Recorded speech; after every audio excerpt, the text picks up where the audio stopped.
Welcome, brothers, to another episode of Around the Fire. Ryan Schwartz here with Eric Aumann. Good to be here with you, brother. Yeah, good to be here. And this is a topic that has been on our list of topics to address for quite some time. And we were waiting for the energy to be kind of ripe to tackle it, because it's one that, if fully transmitted on our part and received on that of the listener, can have profound and lasting transformation, really, in how one navigates their life and the moments within it. So the topic is edge work and what it means to live into your edge and beyond it as an evolutionary thrust of which we are here to do as humans on this planet, as men doing this work. The purpose of this work is to evolve, and evolve in ways that ground more power into our being, more freedom in our being, more harmony, more love, and all the things that that means to you. So this is a massive topic, and it can be simple, yet at times challenging work. And I'm excited to dive in. With that, I am in, and I'll hand it over to Eric to officially open space. Awesome. Thanks, Ryan. So, men, just take a moment to get still, to bring your breath and your awareness down deep into your body, down into the lowest part of your abdomen, letting your belly fill up with air, just becoming aware of what's going on inside of your body.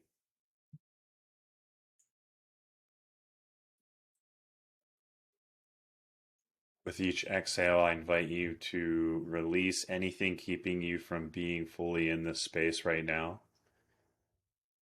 Releasing any outside thoughts,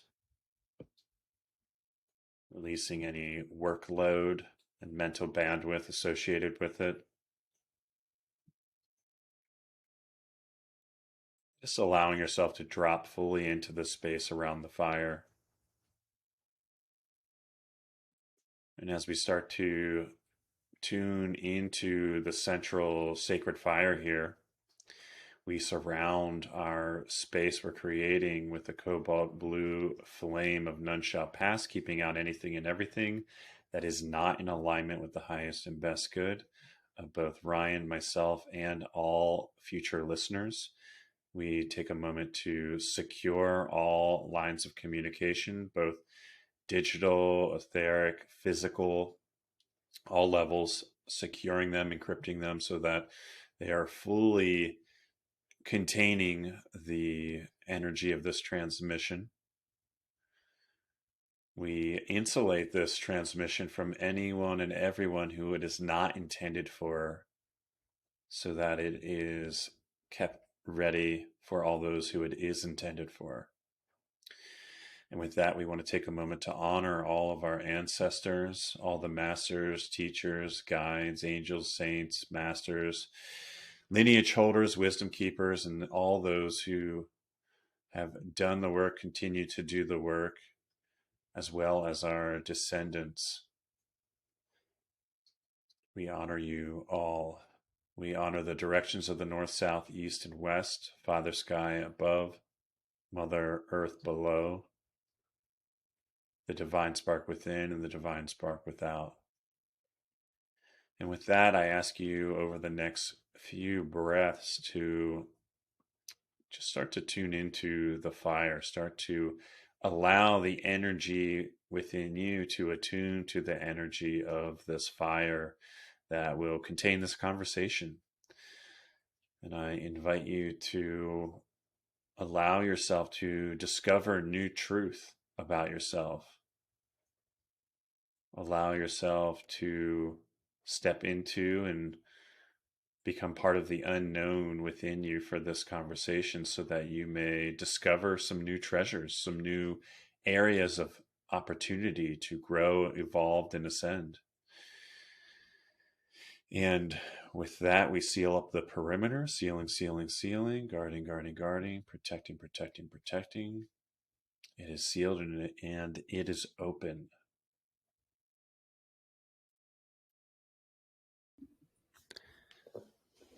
Whew, thanks, Eric. It is so fucking good to be here. And when I was kind of reflecting briefly on how to best open this conversation, I'm just going to go straight for it because you said the words so succinctly. Why the fuck are you here? Right? Yeah. It's a piercing question. And sometimes it is the question that will most trigger and ultimately unlock ways that maybe one has been in self restraint, the grief around that, and also that fire lit of holy fuck, there is so much more to experience and lean into and lean beyond. So I want to kind of open with that and get your thoughts, your feelings, your reflections on the power of that statement or the power of that question. Yeah, I love that. Great fucking question for self-reflection and to ask another man, why the fuck are you here? Um, I know there's many times when I personally would love things to be easy. I would love things to be peaceful, calm, and still. And it helps me, and it may help you, to remember that you chose to be here. You're not here on earth because somebody's punishing you. You're here on earth to learn lessons, to stretch, to grow, to ascend. And that does not happen in a nice, neat, cute little space where nobody ever agitates you, where Mm, your nervous system is always being constantly soothed by everyone around you and the world and all the conditions. You chose to be with the people you're with, the people who you love, the people who piss you off, the people who trigger you, the situations that stretch you and challenge you. And why would you do that? mm, Why would you do that? Well, if it weren't for the edge work, which we'll get into really what we mean about that, but if it weren't for the initiations and the growing opportunity, there would be no reason. There would be no mm. reason to come here. Right. The visual that comes to mind as you were describing that is that we are stretching, right? And we're also filling in the space that we have expanded, right? So we're Mm-hmm. not stretching thin. At first, we're stretching beyond what feels comfortable. And then we're filling that space with those virtues of power, of love, of embodiment. We are embodying those qualities in a greater space that we have stretched and expanded into or expanded ourselves. So our container gets larger, at least in many respects. Maybe not physically. I mean, I think I capped out at 5'11. I'm not hitting 6. I've accepted that. Right. And what I've stretched myself beyond, right, as a father, as an entrepreneur, as someone who is really striving to be vital and healthy, especially as I move into a stage of my life where that is less and less common. All these ways are ways that I stretch and then fill that space with the virtues I'm cultivating at the same time. So when I think of edge play, to me, that is an evolutionary thrust. And to be in denial of that evolutionary thrust in many ways is where I personally, in my past, have experienced those typical symptoms, that existential dread of nothing ever changes, that stagnancy, that losing faith and trust that tomorrow might be different than yesterday, right? Same old, same old. We're not meant to be same old, right? In anything, in any endeavor, in any realm, same old is the antithesis of living, right? It is controlled erosion and decay and edge work. What I love about it is a more active and expressed and relational um, corollary to shadow work, which is much more done in solitude. It's in the solitude of your heart and your inner experience. Edge work is very much within the world with observable reality shifting to accommodate what you've leaned beyond.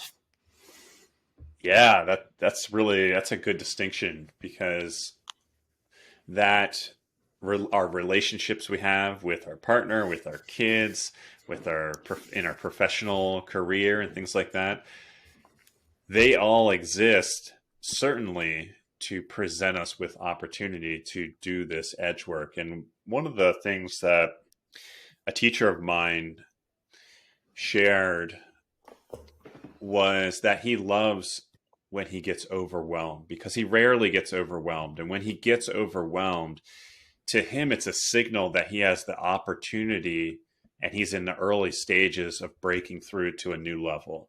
Right. And that is edge work, and that is Mm-hmm. embracing the squirm, right? Yeah. Like the squirm, something Ryan and I, reference every once in a while, is often what can happen within us when we are experiencing the edge. Is there can be a like squirmy feeling in the nervous system where we're like, are we going to close and say fuck it, or are we going to stay open? What are we going to do Mm-hmm. here? And there's a Right. squirm of like, you're right on the edge, right? Like you're going to Mm-hmm. go one way or another, or you're not, or you're going to stay right where you are in the squirm. Right. And I would bet that most men listening to this have felt that squirm and have leaned beyond it, right? Earlier on in life, right? Asking the girl to dance, that is edge work, right? That is Mm-hmm. beyond your current level of perceived capacity. And that's why it's so fucking scary when you're building up that courage and then you do it, right? And then, of Yes. course, dating, right? Approaching a woman that is really signaling to you that I want to approach her. I want to have that conversation. I want to see the potential that may exist here. That is a form of edge work. Buying your first home, edge work, right? Scary as fuck. It triggers all these fears, all these emotions. It's a big decision with life-changing implications that requires you to lean beyond it. And the truth is in all these cases, or in many of these cases, we've entrained ourselves to feel a little bit burdened or resistant to the fact that these edges exist, right? And once we move past them, we're like, gosh, I hope I don't have to experience that again. That sucked, right? We go through them out of necessity without celebrating and saying, fuck yeah, I went through that. I leaned beyond that. I did it. What's the next, right? I feel powerful. I feel confident. And I've proven to myself that I could lean beyond an edge and expand my capacity. So there's something to be said, right, about reaching phases of our life where it is easier to avoid edges, right? Being married, already having your house, already having your career, settling in, and kind of getting a little atrophied in flexing that muscle, and certainly atrophied and or avoidant of embracing or accepting that next level of edge that might be ready and waiting for you. Yeah, there's a situation, that there's this buildup of retirement. This is what's coming to mind for me right now. Is there's this buildup to retirement, and like once you retire, things are going to get easy, Mm-hmm. right? And this desire to like, live the golden days and everything like that. Um, it's an interesting fallacy I think a lot of people fall into, is that one day things will change. Mm. And there's a famous David Data quote that goes something like that. Like one of the primary masculine fallacies is that one day things will change. One day things will get easy. There's a certain surrendering that if we can surrender to the fact that things won't change, like some things will change. In fact, everything will change.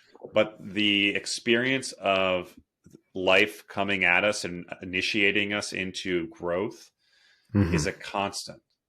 It's a constant. And if we ignore it, and if we stop growing, we start dying. It's just, there's no other way to say it. There's this idea that you could have a calm, boring, still life. And when you've achieved that, I would argue that you're dying. You're starting to Mm. die at that point.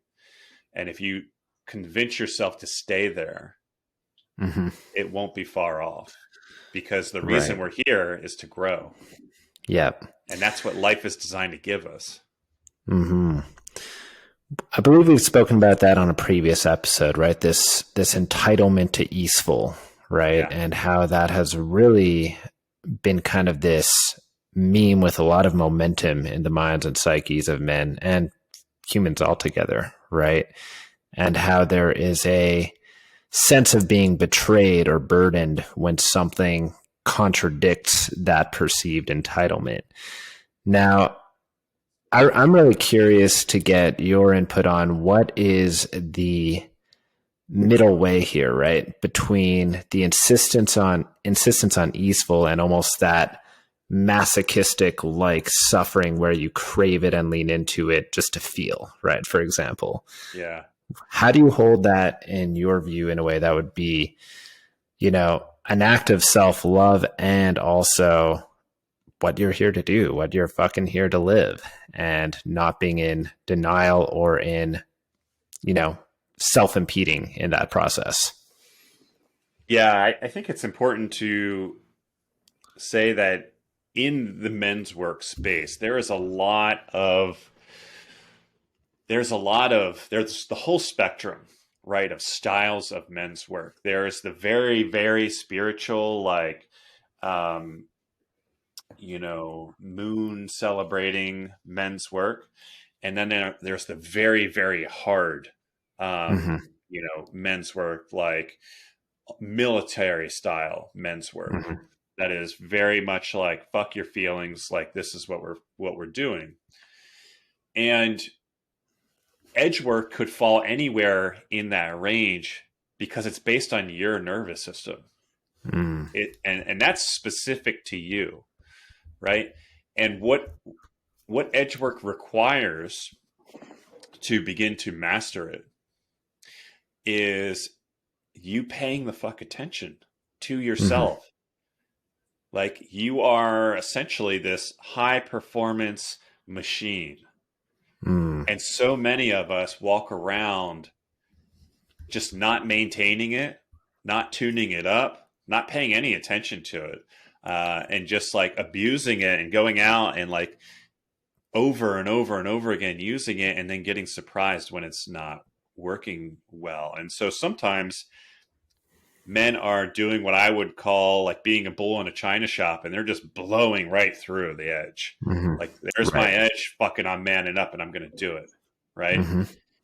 And although there's a time and a place for that type of mentality, like maybe that's how you did walk up to the girl the first time.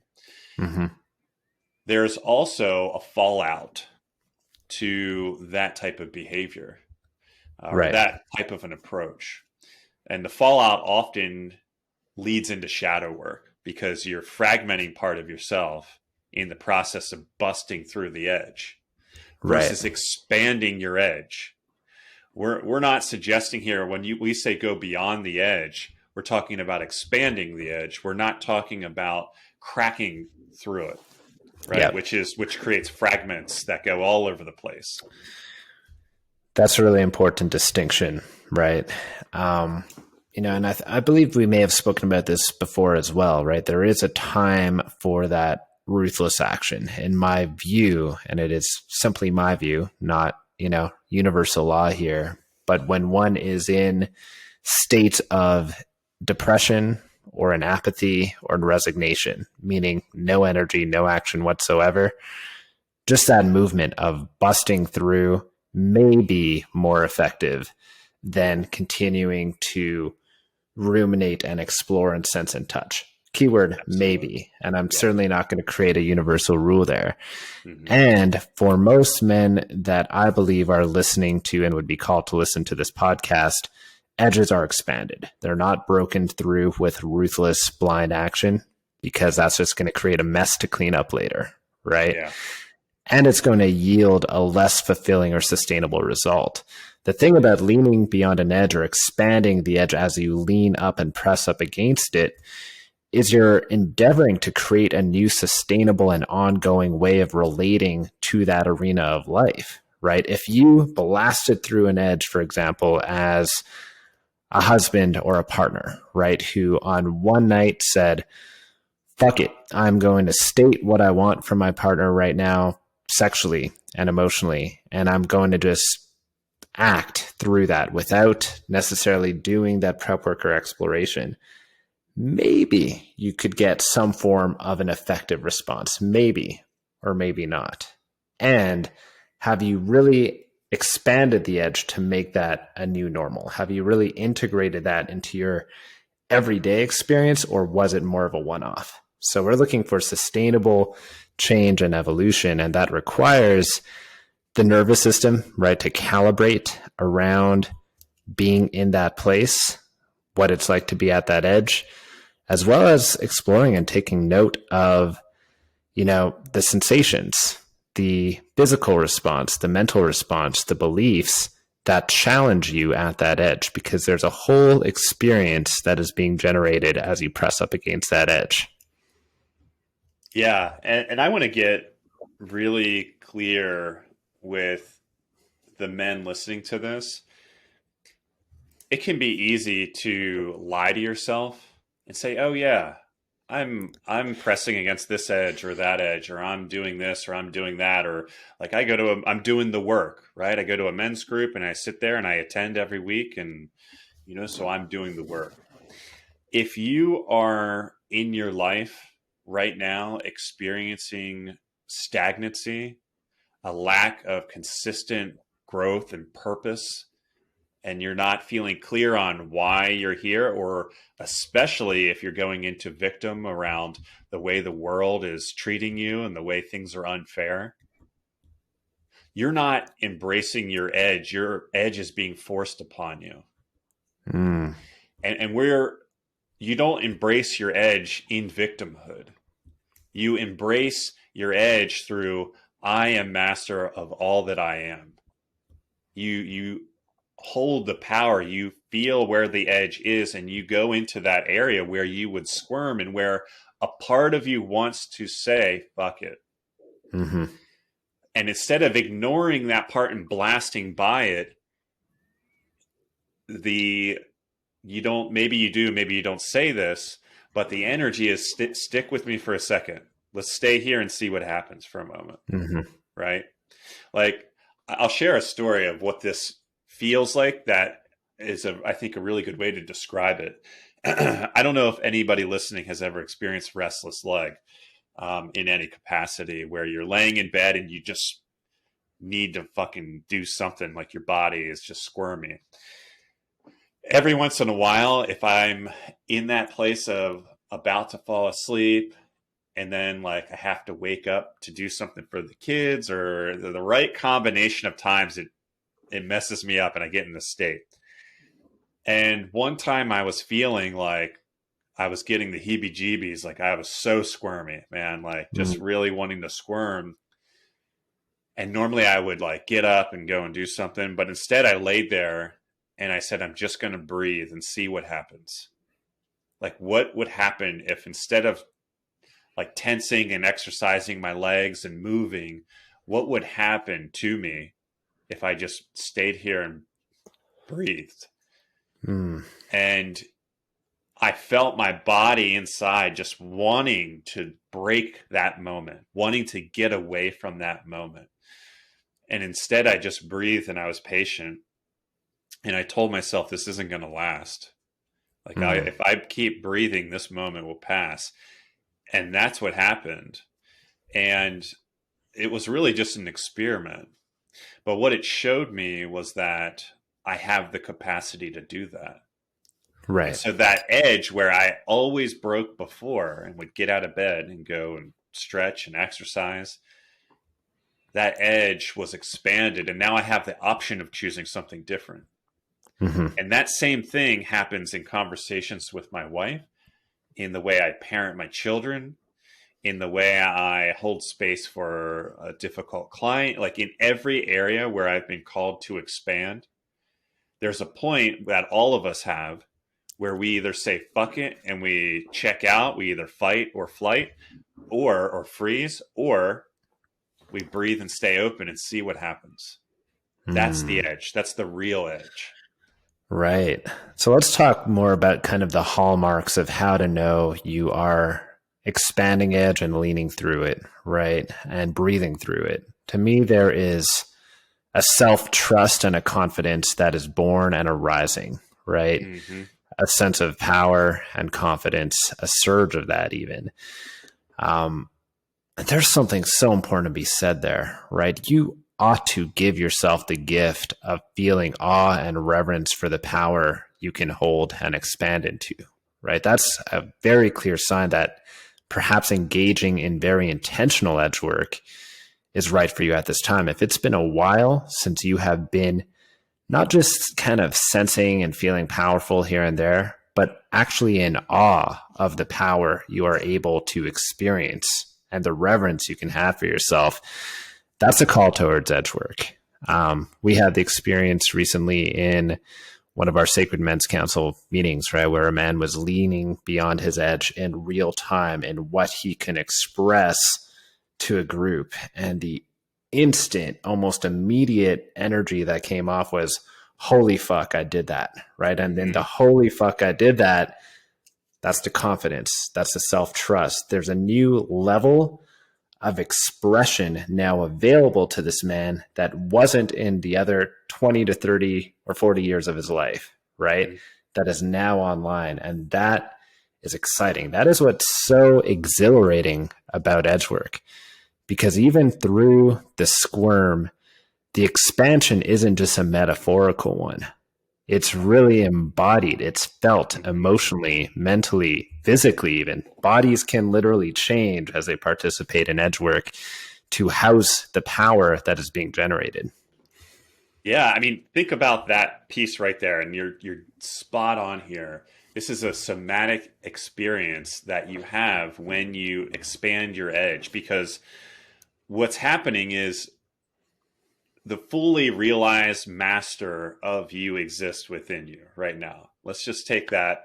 And so there's parts of that you're withholding from the world because of fear, because of all your, the shape of that you took growing up, your habitual reactions, all these things that then you become called to expand and release. So when you share something that's true with the world, whether it be asking the girl to dance, sharing something about yourself or a belief you have that you've been afraid to express, doing something that you feel called to do but have held back, all these expansions are often something we are setting free that we've been holding back. And there's a real energy and bandwidth that it takes to hold and contain what's really true about you. So right now there's something true about you, whoever's listening to this, there's something true about you that you haven't expressed or shared with the world. That is taking a certain amount of energy and bandwidth to hold it inside of you, to keep it from everybody. And so when if you finally choose to release it in whatever way you're called to express and release it or own it, that bandwidth you're currently using to hold it in is freed. Edge work is freedom work. You're creating more freedom by expanding into who you really are. Yeah. And the real world results of this, not beyond how you are now experiencing and perceiving yourself to be, I mean, the real world results are nearly instant and in many ways life-changing, especially if you're leaning beyond edges in your career and your relationship, which are two of arguably the more influential fires of your life, right? That are going to determine the quality of your life as you compound experiences and expressions within them. I'll give an example, right, of how you can expand or lean beyond edges even clumsily and still get life-changing results if you're willing to do this. It is not a matter of perfection. It is a matter of generating enough courage to tolerate the squirm, to do the thing, to self-observe. 2005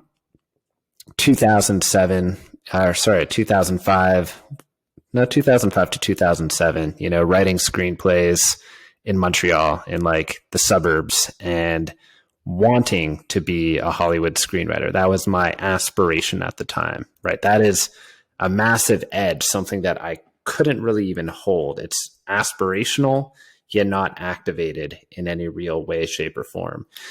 And I remember one of my edges, without calling it an edge back then, was like, okay, I need to get my work in front of producers there or agents there, right? Cold calling people on Wilshire Boulevard when you're in like suburbs of Montreal, terrifying as fuck, right? And I remember the squirm was there. It was like, I can't do this, right? This is terrifying. I'm not this person. And I'll never forget it. I had one call where I actually got through to a literary agent at CAA, which was like the biggest agency at the time. And the agent could tell that I was nervous, right? Despite my best efforts not to be. And I'll never forget what he said, right? This was a guy who was representing A-listers, and I had no business calling him at this stage of my career, but it was an edge I was leaning towards. And he said something along the lines of like, Ryan, I know this was scary as hell for you. It's not the place for you to be right now. And I know that based on where you're heading and what you're leaning towards, you're going to find your place here if you choose to, right? And that was the best rejection I've ever had because it validated the courage it took to get there. And now my nervous system can attune to it, right? The next time I was cold calling or pitching via email or attempting to be at a place that I didn't belong, well, now I felt like maybe I do belong and my nervous system can accept that. And it was a gradual leaning beyond, and it was exhilarating. The terror turned into exhilaration, right? The smallness actually turned into expansion and a sense of, I fucking did that, right? And that was walking through that path of edge work relatively unconsciously. And it was one of the most exciting times of my life and one of the most generative in terms of power, confidence, and trust. So the invitation, right, is to identify these edges. And even with relative skillfulness and awareness, there are life-changing results that can be yielded, observable ones, relational ones that involve big projects, big dreams, intimate relationships, children, and the level of impact that can be had through just participating in this work a little bit more than you may be doing so right now can be profound. Yeah, absolutely. And you started to share there some remedial action. Uh, Really, the first thing that you would do to embrace this work, like the very first thing, is identify areas where you are feeling called to embrace an edge. And it might not even be an inward, it may not be intrinsic, it may be the world is calling for you to embrace it. Mm-hmm. And you get to choose to step into power or victimhood, right? Right. So becoming aware and identifying those areas is the first piece of remedial action.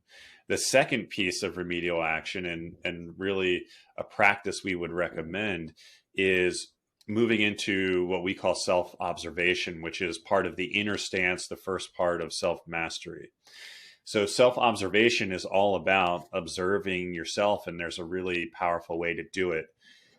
When you are identifying an edge area and you're choosing to embrace your edge, until you develop the capacity to, in real time, observe yourself, it's important to have a daily reflection practice where you're looking at, okay, in relation to, let's say for me, I am working on expanding my edge of speaking in public. And at the end of the day, I check in with myself. Like, okay, was there anywhere during the day where I embraced that edge to some level? And you can check in with, how did it feel? How did it feel sensation wise? How did it feel in your body? How did it feel from a thought perspective? Did you have a lot of racing thoughts? What were those thoughts? You can check in with what emotions came up. You can check in with your energy. And what you're looking for in this observation practice is to identify where the edge was in relation to you. Did you say fuck it and close? Like when you had this thought, did that thought trigger you to say fuck it and close and say no more?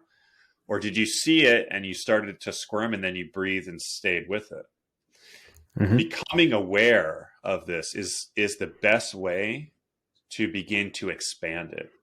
Because when you become aware that you're closing, that awareness is raising your consciousness around this issue. And that awareness will start to happen quicker and quicker and quicker until it's real time. Right. But a daily reflection practice is the first step in building that real time awareness. Yeah, that's massive. We're all blessed with that practice ground, right? You won't have to look too far to find those edges, those places of squirm and closure. And it's quite possible that you may be well practiced in that form of closure. Closure has a lot of momentum behind it, right? It becomes automatic at some point. It becomes a reaction, an unconscious reaction. So there's a lot of power reclaimed in a grander sense in simply interrupting the momentum of closure, right? If you interrupt that once as it relates to a certain edge, right? Maybe I shut down when my partner starts unconsciously venting or unloading about her day, right? And I just want nothing to do with that. And I don't know if I should stay present or tell her I don't want to hear it, or I just kind of freeze and go blank and shut down, right? So that's one example.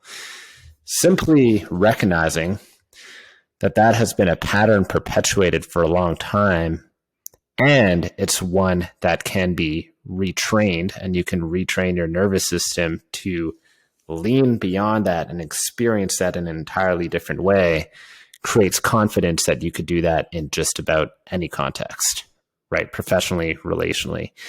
So there's a momentum to this edge work, right? That as you do it in any domain that is calling at you most imminently, or that you'd like to work on most imminently, that power and that self-trust and confidence gets unlocked all across the board. Yeah, it's an up-leveling for sure. And this is why we're fucking here, to answer that question that we asked in the beginning. There we go. Beautiful. So, as far as remedial practices, shall we summarize it? Yeah. First is identifying what the edge that you're being called to work with is, or edges. They can happen simultaneously. And then 2 is a self-observation practice. And until you develop real-time awareness around that particular edge, having a daily reflection practice and observation practice is really important. And the areas of awareness that we want to be scanning in relation to that edge are the sensations we experience, the thoughts we experience, the emotions we experience, and the energy we experience. And what we're looking for is we're looking to see if we stayed open and available to that moment in those areas, or if we closed. And it's possible that we close in one of those areas and then a chain reaction happens throughout the rest. In fact, that's often what happens when we close, is one of those areas is weakest, and that collapse leads to the collapse of all parts of ourself in relation to that edge. So really identifying, if we are fully closing and we're going beyond our edge, which was the leading one, which area led the others. And as you unpack that in a daily practice, you'll soon gain a lot of momentum in expanding your edge in relation to whatever that area is. That's awesome. The last note I'd like to tack onto that, and it relates back to what your teacher once said to you, right? It's essentially in welcoming those sensations and thoughts and emotions and sensations around that edge, right? There is typically quite a lot of avoidance of that, right? Obviously, of not wanting to feel that shame around perhaps feeling it, that this somehow says something about you that feel would contradict what your ego wants to project, right? A man who wants to be seen or insists on being seen, as the unshakable, confident, successful man won't be able to tolerate or accept an edge that is squirmy, sharp, and laden with thoughts and feelings and sensations that would contradict that version of him. So self-awareness, right, and the self-observation practice, there are various elements to it that get strengthened over time, right? And the primary ones being, self-honesty, right? There's no end to self-honesty as I've been experiencing, right? And willing to not only tolerate and accept the presence of an edge and all the feelings and sensation it brings up, but to have a light and welcoming attitude towards it, right? Or even an appreciation for it. So that alone as a practice, the next time you feel the sensations of an edge, to be, this, yes, yes. And even amidst the charge that can be there, right? The amplification of certain emotions that you may typically react to diffuse, right? Or shut down to suppress. Breathe, right? Breathe and welcome. Breathe and welcome. And once again, compounded over time and all the invitations we are blessed with to practice edge work, man, life will change fast. This is rapid transformation. Yeah. I love that. Breathe and welcome. We should put that on a t-shirt. Breathe and welcome. Come into the store very soon. Yeah. Yeah. Merch. Mm. Well, that feels awesome. That feels complete from my end. Yeah, complete here as well. Let's wrap this up and close our space. Cool. So, brother, at this time, come back to a moment here of stillness with your eyes closed, directing your awareness inward, and just noticing what may be starting to unpack and shift. And we want to also strengthen all of your exit portals so that anything that no longer serves your highest and best good can be released effortlessly through those exit portals so that it can be transmuted into light in accordance with sacred and divine law. At this time, we close down our session, sealing up all the seams, guarding all the gates, protecting all the thresholds, sealing, guarding, protecting. We dedicate this session and this podcast to the upliftment of suffering and confusion for all sentient beings. And with that, our session is complete. So it is, and so be it.